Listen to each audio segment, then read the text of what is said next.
Pemkot segera laksanakan seleksi lelang jabatan tinggi Pratama yang tertunda.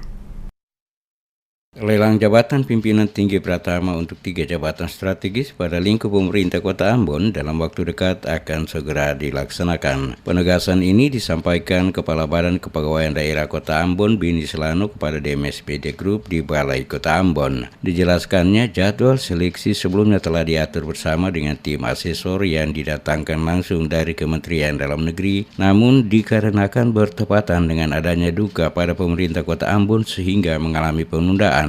Dikatakan Selano, saat ini pihaknya sementara melakukan koordinasi untuk menjadwalkan kembali seleksi pada 3 jabatan dimaksud, mengingat ketiga jabatan tersebut harus segera diisi untuk memperlancar tugas-tugas pelayanan kepada masyarakat. Diharapkan dalam waktu dekat ini seleksi 3 jabatan masing-masing Kepala Badan Keuangan dan Aset Daerah, Badan Perencanaan Pembangunan dan Penelitian Pengembangan serta Kepala Dinas Pemuda dan Olahraga pada lingkup pemerintah Kota Ambon akan segera terlaksana. Disinggung soal jabatan Direktur PDAM Kota Ambon yang hingga saat ini masih dipegang oleh pejabat sementara, Selano mengatakan akan segera mengumumkan jadwal seleksi untuk jabatan tersebut.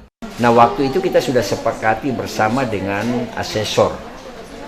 Asesor kita datangkan dari Kementerian Dalam Negeri, dan itu waktu telah ditetapkan, sementara waktu penundaan itu pun kita batal karena masalah tadi. Nah, sekarang kita lagi koordinasi lagi dengan pihak asesor untuk waktu dekat ini kita bisa melaksanakannya, karena mengingat 3 jabatan yang ada pada pemerintah kota yang kosong ini segera perlu diisi dengan pejabat definitif setelah dilakukan seleksi terbuka yang tentunya akan dilaksanakan dalam waktu yang tidak terlalu lama.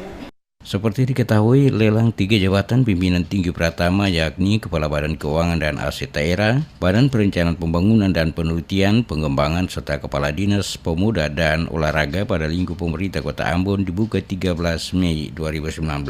Lelang dilakukan selama 2 pekan, dimulai dari tahapan pendaftaran, tahapan administrasi, hingga seleksi terbuka secara transparan. Jadwal seleksi sendiri telah diatur yakni pada 13 hingga 28 Mei untuk pengumuman pendaftaran, penerimaan berkas pendaftaran sekaligus seleksi administrasi, dan 29 Mei pengumuman hasil seleksi administrasi. Pelaksanaan seleksi terbuka dan penyusunan serta pengelolaan hasil seleksi sendiri dilaksanakan 10 hingga 11 Juni. Penyampaian hasil seleksi untuk pansel dilaksanakan 12 Juni 2019. Pengujian rekam jejak mewawancara oleh pansel dilakukan pada 15 Juni. Penyusunan hasil pansel dilaksanakan pada 17 Juni dan 19 Juni pansel menyampaikan hasil kerja pansel ke PPK atau Wali Kota.